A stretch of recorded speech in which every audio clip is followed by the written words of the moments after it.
Hello everyone, welcome to today's after class tutorial section on our Excel Master class. My name is Gabriel. Let's get started.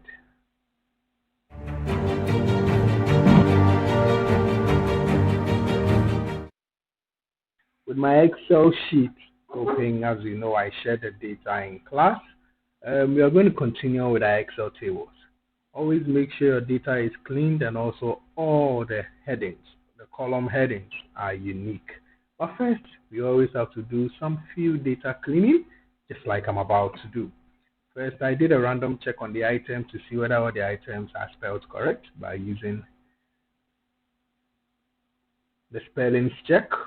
So I went to data and I click on the extreme left and I use spellings, and as you can see, I just find one.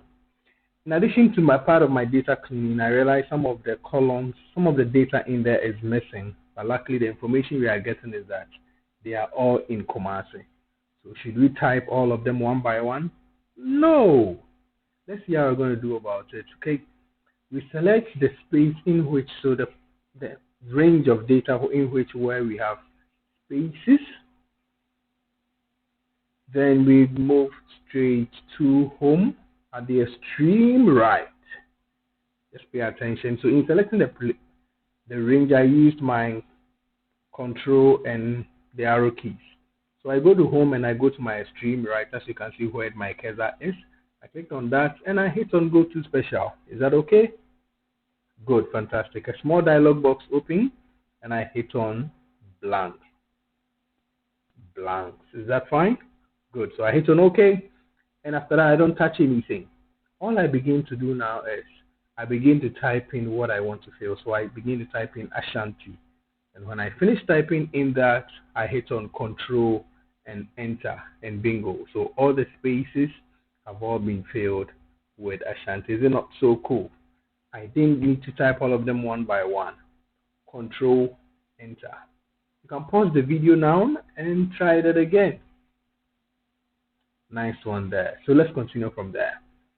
If you have any challenge at this point, please pause. I'm here with you.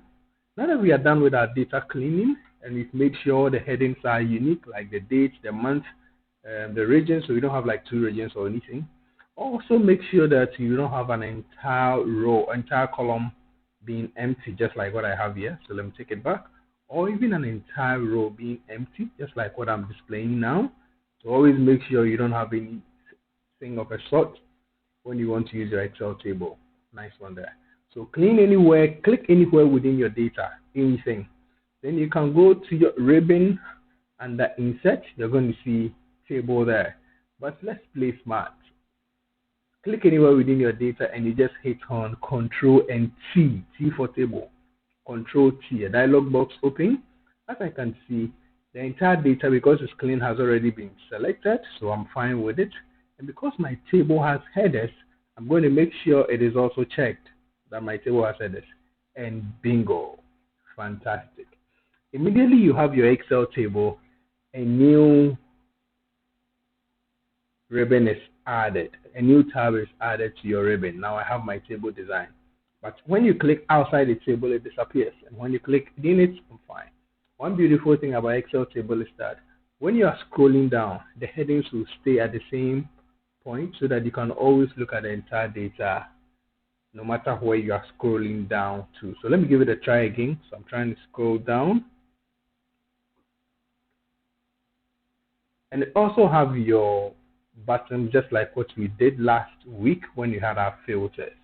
So you can use your down arrows there to just filter your table. Excel table is so cool. It's different from the normal array of data that we have. It gives you some benefits, other benefits at the beginning of your data analysis. So you have my down arrows that I can use, my filter buttons there, which I can just use that one to filter. It can also help you to also sort to make it easier. So here I'm trying to filter out and bring some back, just like I'm doing now. Am I okay at this point? The most important thing that I'm interested in now is anytime you have your Excel table, make sure you give it a name.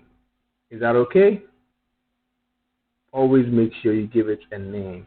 And the name shouldn't have space in between, just like I told you in class. So here I'm naming it as sales underscore data, and I'm cool. Another interesting feature about Excel table is that you can always go into your data, a table design tab. Then you can just do some few tweaking there. You know there is no total at the end of the table, but when I go there and I check the total row, it just automatically gives me the total. But that is just the beginning. It has other functions, like it can help you do the count, it can help you do the minimum value, the highest value, just by clicking on the down arrow and just selecting. Is this not so cool? Are we good? You can pause the video now and just try at your end. Remember, I'm here with you. I'm here to hold your hand so you get it right. Just pause and give it a try. I'm waiting. Welcome back. So let's get started. Welcome back. So when you don't need it, all you have to do is just to click back and uncheck that tick box and you're good to go. Now let's see other things that we can do with our Excel table now that we've given it a name. So always make sure you give your Excel table a name, and it will become extremely relevant at a point when you have multiple tables. Is that okay? Is that okay? So when you have your Excel table, you can filter, you can also just get a totals. Where you think you want to find some duplications in your table, all you have to do is to make sure you've clicked on the table design tab, and you just hit on duplicated value just like I just did. Oh, sorry, if you did not see, just pause the video, go back some few seconds and check it again. I'm here. Did you see it? Fantastic. And what I love so much about Excel tables are that you can bring in your slices. What the slices do is it helps you dissect, slice and dice your data easily with no struggle. Let's see. So within my table design, I can see slices there. I click on it and I select the month and the region. So if I want to filter my table by region or by month, I'd rather use my slices. Let's see how I do it. So I select Ashanti and just watch the table. Bingo! Everything there is only Ashanti. Is this not so cool? What if I want Ashanti region data but only for July? So I just click on July and it just does all the filtering for us.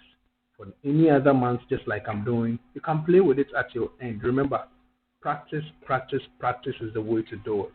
Practice, practice, practice. So with your slices, anytime you want to slice your data, slices come in handy when you have your Excel table. So now I selected only two, so I want to slice my data with month and region. Is that cool? Fantastic. Thank you, everyone. Is there any other question at this point? You can always pause the video and go back. Let's move on to our next sheet, which is our pivot table. A pivot table is more or less like a senior brother to the Excel table. It can do more analysis, more in-depth one than just the normal Excel table. So let's get started. Just like where we went on our insert tab, and we can see tables there, here you can also see there is a pivot table there. But before that, remember, I always said, always take some time and do some data cleaning first. Good. So there are empty cells here, and we are lucky to know what data is missing. So we go through the same process by going to click on go to special, click on blank, and we fill in with tablet, just like I'm doing now. Is that fine? Nice one there. So where you have to do your spell check, you do the same thing. Let's go back into our pivot table. You click on pivot table within the insert tab, and this dialog box opens. Remember, my table had a name, so this is sales data 2 already, so I'm good. That is a good reason why you have to name your table. And I want my pivot table to appear in a new sheet, so I make sure the new sheet is checked. That's fine, right? Good. Something cool happens here. Check on my extreme right. I have my pivot table fields, and there are various options. The top part which shows all the column headings within my table, and I also have my filter, my row, my column. But the good part is that pivot table field can always be shifted. You can move it and place it anywhere that you think you are comfortable. It's all about being confident about your data and being comfortable. So let me see how I can do some basic analysis with my pivot table. One interesting thing is you just have to click on it and you drag and place it where you want to place it. That is what I like. You can also do by just ticking the box, but I want to drag it and place it where I think I want to place it, and it's cool for me. So I drag my month and I place it in the row area, and I also drag the sales amount and I place it in the value area, and I'm good to go. This was going to be very difficult to get when you're going to do the table, look at the raw data. A pivot table, it does this analysis for you within some short amount of time. One trick, always make sure when you're done with your pivot table, go to your design and click on the tabular form for your report layout. Choose the tabular forms. It makes it appear better. It makes it appear better than the others. It's really optional, but me trying all of them, the tabular form always comes in handy and it looks better than the others. And also my figures, because they are monetary values, I right click one of the figure just like you're seeing now, a dialog box open for format cell, and I chose which one was good for me. So I make sure I have my thousand separators because it's monetary value. All this also comes in handy. Is that not so cool? Try that at your end and let's continue. So I'm waiting. We are not in a rush, remember? So let's try other things. I'm introducing the month, the region. Okay, what that does is it makes it easy for me to analyze various regions, different regions, without having to go through the process of doing it individually. Because I've placed it in the filter, I can just filter by region, and the analysis per month and the sales figures will be done within a split of seconds. Is that not so cool? Try at your end. Drag region into filter and come to your canvas. Use the down arrow there, the filter button, and just select any of the regions and you're good to go. Give it a try. I'm here. Nice one. So where you think you want to take anything out from the filter, you take anything out of your pivot table fields, all you have to do is to drag it and drop it in the canvas and you're good to go, just like I just did. You can rewind and give it a try. Thank you, everyone. My name is Gabriel. Always leave your comment section. Leave your comments in the comment section and I'll be with you there. Or hit me on WhatsApp. See you in our next class. Bye, and keep